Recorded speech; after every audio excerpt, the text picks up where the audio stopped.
Market లో invest చేసి మీ డబ్బులు డబుల్ చేసుకోవాలనుకుంటున్నారా? సుందరరామిరెడ్డి గారి లైవ్ సెమినార్ కి అటెండ్ అవ్వండి.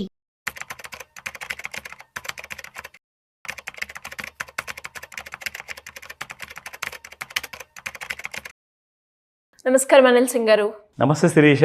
సార్, పెట్టుబడి విషయం గురించి మనము ఎన్నో వీడియోస్లో మాట్లాడుకున్నప్పటికీ చాలా మంది పెట్టుబడి పెట్టేటప్పుడు చాలా జాగ్రత్తలు తీసుకుంటూ ఉంటారు. అయినా కూడా తెలిసి తెలియని మిస్టేక్స్ అయితే చేస్తూ ఉంటారు. అంటే ఏ ఏజ్లో కూడా పెట్టుబడి పెట్టినా కొంతమంది అప్పులుండి వాటిని ఎలా హ్యాండిల్ చేయాలో తెలీదు, కొంతమందికి ఇన్వెస్ట్మెంట్ చేసేటప్పుడు ఇది రైట్ ఏజా కాదా అని తెలీదు. సో ఒక పెట్టుబడి పెట్టేటప్పుడు చేసే మిస్టేక్స్ ఏంటి, వాటిని ఎలా ఓవర్కమ్ చేసుకోవాలి? మనం అందరం కూడా ఒక ట్రెడిషనల్ లైఫ్ అనేది మనము లీడ్ చేస్తున్నాం. We all are like that. Every Indian, specially Indians who go abroad, అంటే కొంతమంది సింగపూర్లో, ఆస్ట్రేలియా, మేబీ యూఎస్లో సెటిల్ అయిన వాళ్ళు కాస్తంత ట్రెడిషనల్ లైఫ్ని కాస్తంత బ్యాక్ బర్నర్లో పెట్టి కాస్తంత మర్చిపోతారు, కొంచెం మోడర్న్ థాట్ ప్రాసెస్లో ఉంటారు. అందుకేనేమో మోర్ దెన్ 60% యూఎస్ ఉన్న పాపులేషన్లో వాళ్ళందరూ కూడా ఇన్వెస్ట్మెంట్కి ఎక్కువగా ఇంపార్టెన్స్ ఇస్తారు. And that's why they are the richest country in the world కదా. మన భారతదేశము 75 సంవత్సరాల తర్వాత కూడా, 77 సంవత్సరాలు అయిపోయింది ఇన్ఫ్యాక్ట్ మనకి ఇండిపెండెన్స్ వచ్చేసి, ఇప్పుడు కూడా మనము $4 ట్రిలియన్ అన్న ఎకానమీకి చేరుకోవడానికి ఇంకా దారిలోనే ఉన్నాం. అమెరికా ప్రతి సంవత్సరము $30 ట్రిలియన్ గూడ్స్ ఓన్లీ కొంటది. మనము $4 ట్రిలియన్, వాళ్ళు $30 ట్రిలియన్ ఓన్లీ కన్జ్యూమ్ చేస్తారు. వాళ్ళ కంట్రీ ఎకానమీ చూసుకుంటే $27 ట్రిలియన్ వాళ్ళ వర్త్ అనమాట, వాళ్ళ నెట్వర్త్ కంట్రీది. మన నెట్వర్త్ $4 ట్రిలియన్ కూడా లేదు. ఇన్ఫ్యాక్ట్ $3.5 ట్రిలియన్ మధ్యలో ఉంది. మన యువత ఎవరైతే ఉన్నారో, because India is a young country కాబట్టి, ఎనీబడి హూ ఇస్ 20+ వాళ్ళందరి కోసము 20, 30, 40, 50 వాళ్ళందరి కోసం ఎవరెవరు ఎంత ఏ ఏజ్లో ఇన్వెస్ట్మెంట్ చేస్తే ఎంత డబ్బులు వస్తాయి. మీరు ఒకవేళ అట్ ద ఎర్లియస్ట్ ఏజ్లో స్టార్ట్ చేస్తే జస్ట్ $100 పెట్టుబడి స్టార్ట్ చేయండి. ప్రతి నెల $100 స్టార్ట్ చేయండి. మీకు రిటైర్మెంట్ ఏజ్కి 60th ఏజ్కి మీరు చేరుకోవాలి అంటే మీకు 40 సంవత్సరాలు గడవాలి. 40 సంవత్సరాల తర్వాత $100 జస్ట్ ప్రతి నెల మీరు పెట్టుబడి పెడితే మీకు వస్తాయి 2,39,00,000. లాస్ట్ టైం మీరు వీడియో చెప్పినప్పుడు ఇయర్ వైస్లో కొంచెం పర్సెంటేజ్ పెంచుతూ చేయాలి అన్నారు. అదే ఇక్కడ కూడా అప్లికబుల్ అవుతుంది? అబ్సల్యూట్లీ. సి, మన ఏజ్ పెరుగుతున్న కొద్దీ మన జీతాలు పెరుగుతూ ఉంటాయి, మన కోరికలు, మన అవసరాలు, మన లైఫ్ స్టైల్ అన్నీ మారుతున్నాయి.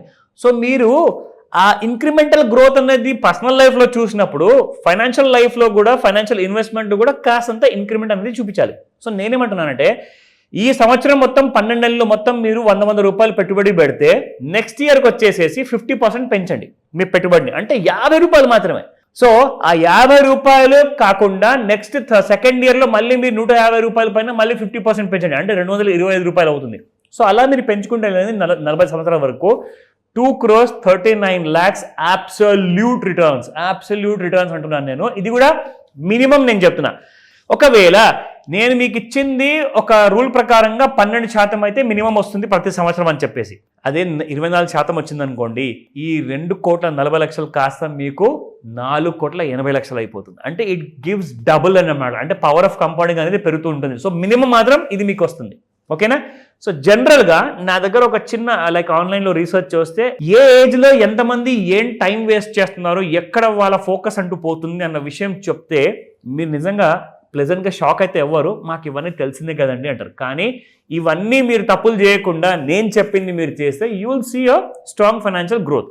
నౌ ద బిగ్గెస్ట్ మిస్టేక్స్ పెట్టుబడి విషయంలో అందరు ఏం చేస్తున్నారంటే, 20వ ఏట వచ్చినప్పుడు నాకు సినిమాలు కావాలి, పిజ్జాలు కావాలి, క్లబ్బింగ్ కావాలి అంటారు, మంచి మంచి బైకులు కావాలి, మంచి మంచి వస్తువులు కొనుక్కోవాలి, బట్టలు కావాలి అంటారు. ఇవన్నిటికీ స్పెండ్ చేసిన తర్వాత ఇంకా డబ్బులు సరిపోకపోతే ఇంకా జనాల దగ్గర అప్పులు తీసుకుంటారు. BNPL కూడా ఉంది మనకు. BNPL అంటే ఏంటి? Buy now pay later. So మీకు తెలియకుండానే మీరు అప్పుల్లో కూరుకుపోతున్నారన్న విషయం మీకు తెలియట్లే. అట్ ద ఏజ్ ఆఫ్ 20 అది చాలా సెన్సిటివ్ ఏజ్, అది యంగ్ ఏజ్, అది ఆ టైంలో కూడా జనాలు ఈ అప్పులు చేస్తున్నారు. At the age of 30 they are not building a new income stream. వాళ్ళు ఏం చేస్తున్నారంటే ఒక ఉద్యోగం సంపాదించుకుంటున్నారు, ఆ ఉద్యోగంలోనే ఫోకస్డ్గా ఉంటున్నారు, ఇంకొక సైడ్ ఇన్కమ్ అనేది ప్లాన్ చేసుకోవట్లే. అంటే some kind of a part time job కానివ్వండి, some kind of a business కానివ్వండి, సంథింగ్ ఒక ఎక్స్ట్రా ఇన్కమ్ స్ట్రీమ్ అనేది ప్లాన్ చేసుకోవట్లే. అట్ ద ఏజ్ ఆఫ్ 40 మీరు అప్పులు తీసుకునేవి ఏవైతే ఉన్నాయో at the age of 20, at the age of 30, అది 45 సంవత్సరాలు మీరు అచీవ్ అయిన తర్వాత కూడా ఆ అప్పుల్ని ఇంకా తీర్చుకుంటూనే ఉన్నారు.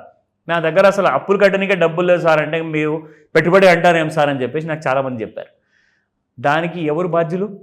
Your self. మీరు అలాంటి ప్లానింగ్ చేయలేదు కాబట్టి. That's the reason. Now 50th ఏజ్లో not saving enough for retirement. ఎందుకంటే మీరు పెట్టుబడి పెట్టే విషయం గురించి అయితే పట్టించుకోవట్లా. మీరు ఏం చేస్తున్నారు? రిటైర్మెంట్ గురించి కూడా మీరు పట్టించుకోవట్లేదు. ఓన్లీ ఈ రోజున మనం ఇంత సంపాదించామా, ఈ నెల ఇంత సంపాదించామా, ఇంత ఖర్చు పెట్టామా, బ్రతికామా, హ్యాపీగా లైఫ్. అంటే నెక్స్ట్ మంత్ మరి అవసరం ఏదైనా ఎమర్జెన్సీ వస్తే డబ్బులు లేవు.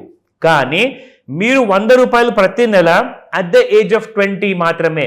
మరి 30 ఏజ్ ఉన్న వాళ్ళ సంగతి ఏంటి చెప్తా. Look at this. ఎవరైతే అట్ ద ఏజ్ ఆఫ్ 30 ఉన్నారో శిరీష, 20 ఏజ్లో ఉన్నప్పుడు మీరు 100 రూపాయలు ప్రతి నెల, దాన్ని జస్ట్ మీరు నేను ఇందాక చెప్పింది 50% పెంచుకోపోమని చెప్పేసి. కానీ 20 ఏజ్ ఉన్న వాళ్ళు ఓన్లీ 20%, అంటే సంవత్సరానికి 20 రూపాయలు మాత్రమే పెంచుకుంటూ వెళ్ళండి. మీకు 2,39,00,000 వస్తాయి. జస్ట్ 20 రూపీస్ మాత్రమే, 20% మాత్రమే. ఇది 40 సంవత్సరాల వరకు. ఓకేనా? At the age of 30 you invest 100 rupees per month, కానీ 35% పెంచుకుంటూ వెళ్ళండి ప్రతి సంవత్సరం. అంటే 35 రూపాయలు అండి. 35%, 100 రూపాయల పైన 35 రూపాయలు అంటే 135 rupees from second year onwards.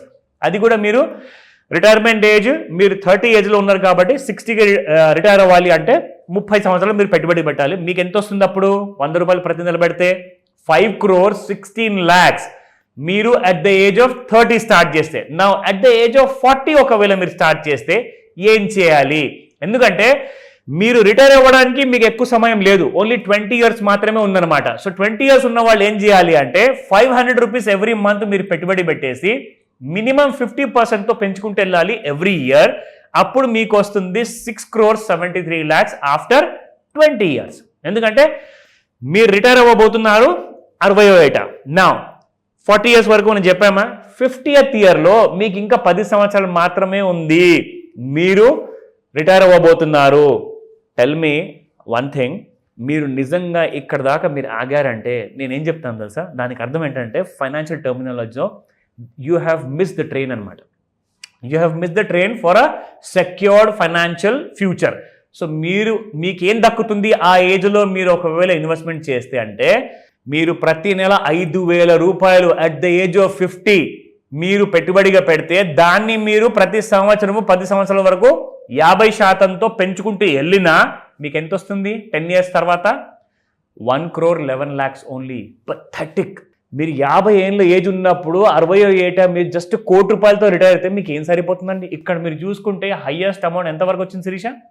6,73,00,000. అంటే మీరు ఆ సమయాన్ని వృధా చేసుకున్నారు, మీ ఏజ్ని వృధా చేసుకున్నారు అక్కడ. సో కాబట్టి స్టార్ట్ అట్ ద ఎర్లీ, ఎక్కువగా పెట్టుబడి పెట్టండి. నేనైతే ఎగ్జాంపుల్ ఒక 100 రూపాయలదే ఇచ్చా.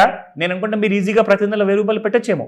So I think you can start immediately. ఒకవేళ 100 కాదు 1000 రూపాయలు మీరు పెడితే మీకు 2,39,00,000 బదులు 20,40,00,000 వరకు వస్తుంది. So just imagine. ఈ రోజే కాల్ చేయండి, డౌట్ ఉంటే నేను మీకు ఆ క్లాస్లో తీర్చేస్తాను. Thank you sir. Thank you so much. Welcome Sirisha.